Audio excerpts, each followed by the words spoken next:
J'ai une réunion demain avec un haut dirigeant d'une grande entreprise. Venant d'un milieu où j'ai seulement obtenu mon diplôme d'études secondaires, tu vis dans un monde complètement différent. Harris, un camarade de classe que je n'avais pas vu depuis plus d'une décennie, a dit avec un sourire condescendant sur son visage.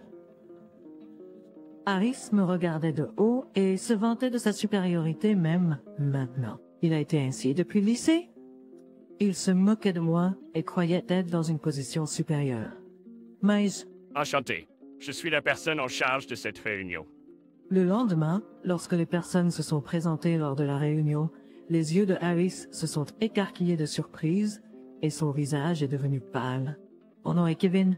Lorsque j'étais en première année de lycée, l'entreprise de mon père a fait faillite. Ma famille est soudainement devenue pauvre. Mon père a réussi à trouver un autre emploi. Ma mère, qui était femme au foyer, a commencé à travailler à temps partiel et j'ai arrêté les activités parascolaires pour travailler à temps partiel l'après-midi. Le fait que l'entreprise de mon père ait fait faillite est rapidement devenu une rumeur dans tout le lycée. Harris, la figure centrale de notre classe à l'époque, se moquait de moi à ce sujet. Les autres suivaient l'exemple de Harris et se moquaient de moi. Il m'appelait le pauvre. Bien qu'il y ait peut-être eu des gens bienveillants qui s'inquiétaient secrètement pour moi, personne n'osait m'approcher ouvertement à cause de l'attitude intimidante de Harris. Sauf une personne. Kevin, ça va? Tu ne travailles pas trop à temps partiel? Murray, merci. Je vais bien? La seule personne qui se souciait vraiment de moi était Marie, notre déléguée de classe. Marie était la seule à me traiter sans se soucier du regard de Harris. Elle était la seule amie que j'avais au lycée. Sans Marie, j'aurais peut-être abandonné l'idée d'aller au lycée à cause des moqueries incessantes de Harris. Cependant, un jour, alors que la fin du lycée approchait et que Harris a découvert que je travaillerais sans aller à l'université et avec seulement un diplôme d'études secondaires. Sérieusement, tu prévois de travailler en tant que diplômé d'études secondaires? Être diplômé d'études secondaires est au bas de la société. Tu es un perdant confirmé dans la vie. Avec des rires bruyants, mes camarades de classe ont commencé à m'insulter devant leurs yeux. Quelqu'un qui observait l'interaction entre Harris et moi assis. Leur rire était en accord avec Harris. Je serais le seul diplômé d'études secondaires dans cette classe. Le lycée que j'ai fréquenté est un lycée préparatoire.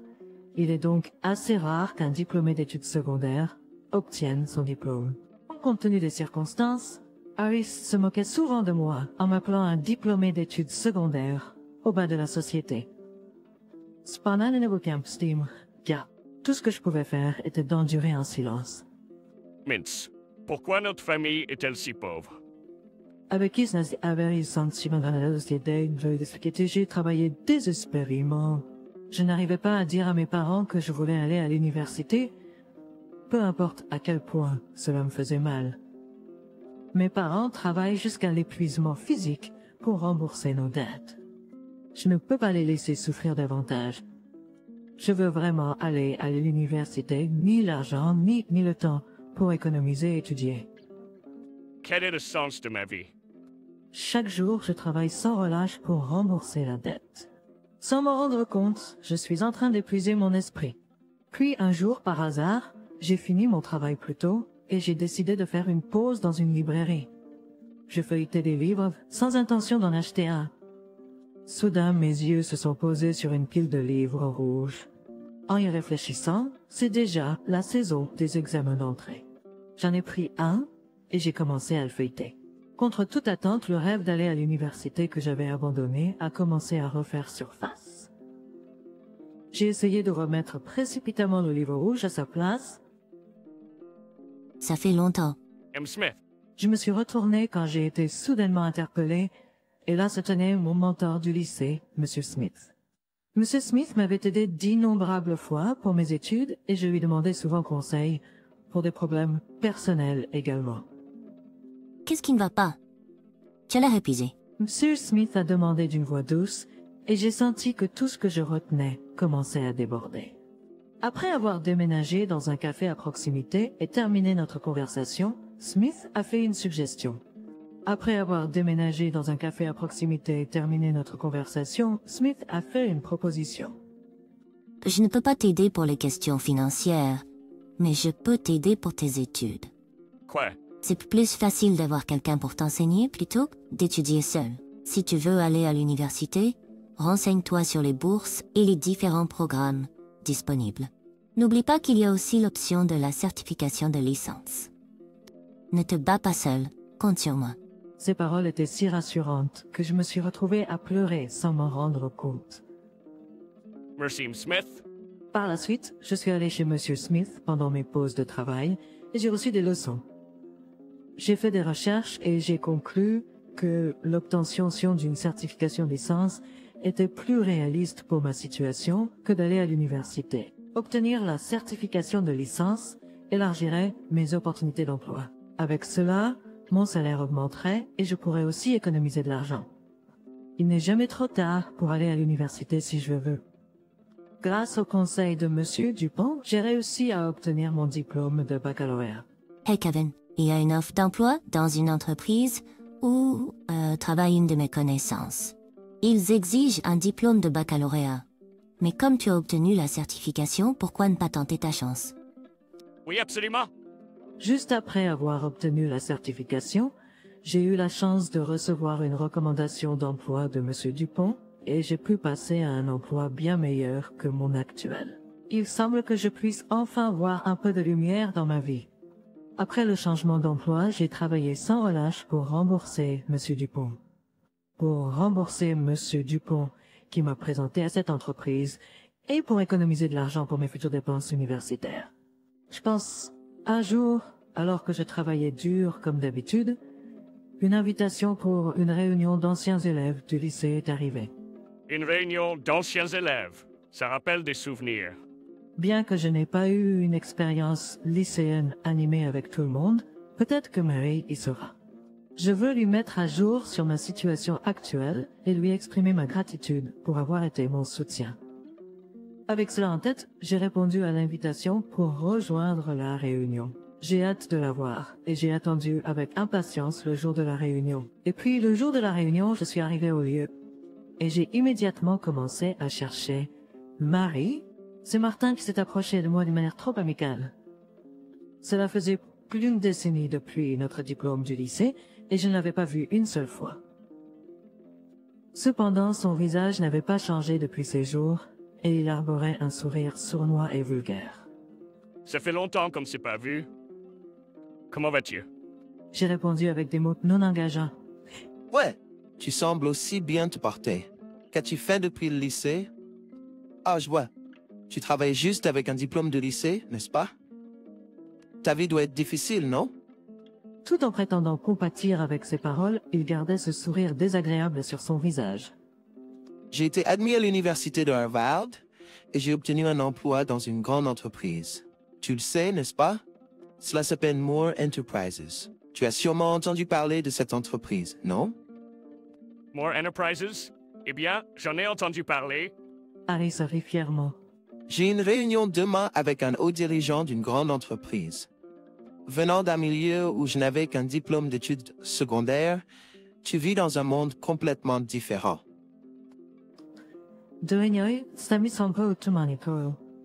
Tu sais, comment as-tu réussi à venir à cette réunion? Tout le monde ici a un diplôme universitaire.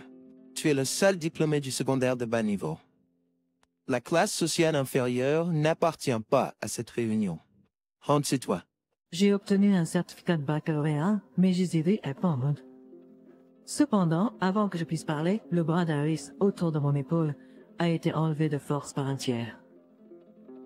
Harris, pourrais-tu s'il te plaît ne pas déranger Kevin? Mince, le délégué de classe est aussi tendu que jamais. Allons-y, Kevin. En disant cela, celle qui a pris mon bras était la grande Marie. Elle massa sérieuse et peu, Harris s'est tourné vers moi. Ça fait longtemps qu'on t'a pas vu, Kevin. Comment vas-tu? Mary? Ouais, je vais bien. Et toi? Je vais très bien. Dis-moi, qu'as-tu fait depuis que tu as obtenu ton diplôme d'études secondaires? Raconte-moi tout. Ensuite, nous avons échangé des nouvelles sur nos vies et nous sommes animés dans notre conversation. Au milieu de notre discussion, Nous avons découvert que nous aimions tous les deux le camping, et nous avons pris des plans pour aller camper ensemble dans un avenir proche. Eh bien, échangeons nos coordonnées et aussi nos comptes de médias sociaux. De cette façon, nous pourrons rester en contact à tout moment. Ouais, ça sonne bien. Je vais réfléchir à quelques endroits de camping pour nous. Super, j'ai hâte. Bien que la réunion ait été légèrement interrompue, j'ai réussi à me reconnecter avec Marie comme je l'avais prévu à l'origine. De plus, nous avons pris des plans pour aller camper ensemble. De manière inattendue, cela s'est avéré être une expérience enrichissante et je suis rentré chez moi de bonne humeur. Je me sentais un peu déprimé en pensant au travail demain, mais l'attente du plan avec Marie me donne l'impression que je peux faire de mon mieux. Demain était un jour de travail et des négociations importantes étaient prévues. Alors j'ai essayé de contenir mon excitation et je suis allé me coucher tôt pour me préparer pour le lendemain.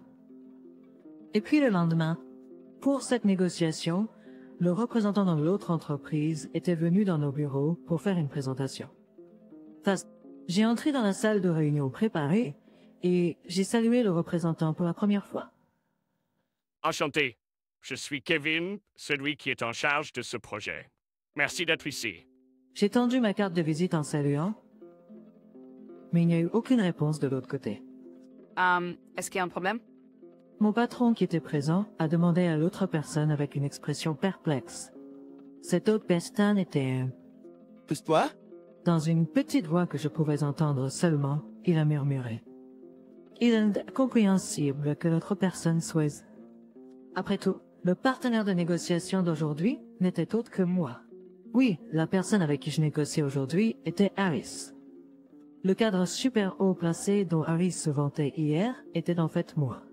J'avais des soupçons quand j'ai entendu son histoire hier, et il s'est avéré qu'il était effectivement mon partenaire de négociation aujourd'hui. Par la suite, avec un visage pâle, Harris a bafouillé ses mots et son collègue Johnson, qui l'accompagnait, a fourni du soutien. Finalement, Johnson a pris les devants dans la présentation. Viens ici un instant. Harris m'a appelé en secret et m'a conduit dans un coin isolé du couloir. Pourquoi es-tu ici? Alors que Harris ne comprenait toujours pas bien la situation, j'ai soupiré et lui ai expliqué patiemment tout depuis le début. J'ai expliqué comment j'avais obtenu mon diplôme de baccalauréat sous la direction de M. Smith, tout en travaillant, comment j'avais obtenu un emploi dans une entreprise super haut placée grâce à la recommandation de M. Smith, et comment j'avais travaillé avec diligence pour rembourser Smith et finalement été promu chef de département. Après avoir fini d'expliquer tout cela, Harris a laissé échapper une voix dégonflée et a dit « Je n'arrive pas à le croire ». J'ai pu voir le choc sur le visage de Harris lorsqu'il a réalisé qu'il était en fait dans une position inférieure à la mienne, malgré le fait qu'il me regardait de haut tout ce temps. Et une fois de plus, j'ai soupiré et dit « Tu te souviens de t'être vanté de tes affaires à la réunion hier, n'est-ce pas ?» Quoi? Eh bien, tu vois... Dans notre entreprise, nous avons une politique stricte contre l'infidélité. Nous ne pouvons pas faire confiance à quelqu'un qui s'engage dans des affaires en tant que partenaire commercial. Je demande que votre entreprise respecte vos responsabilités. Amis, as-tu oublié ce que tu as fait au lycée? C'est pratique de t'oublier tes actions passées. Mon seul ami est Marie. Tu n'es qu'un camarade de classe, pas un ami. J'ai dit cela et j'ai repoussé son bras. Harris n'a pu que me regarder partir avec un air de désespoir. Par la suite, j'ai demandé que Harris soit retiré de ses responsabilités ainsi que de son infidélité. Cependant, cette situation a pris une tournure inattendue. Il s'est avéré que la partenaire d'affaires de Harris était la réceptionniste chez l'un de nos partenaires commerciaux et la femme de Harris se trouvait être sa supérieure. La femme de Harris était furieuse lorsqu'elle a découvert l'affaire. Elle a contacté le département des ressources humaines et il semble que Harris ait reçu à la fois une mutation et une rétrogradation en conséquence. S'impliquer avec la femme d'un collègue et mettre en colère son propre patron, Harris s'est retrouvé sans place au sein de l'entreprise. Peut-être que la retraite n'était qu'une question de temps pour lui. J'ai entendu dire que sa femme était en train de divorcer et de demander une pension alimentaire. La personne qui m'a dit cela était le collègue de Harris, Johnson, qui était récemment en charge.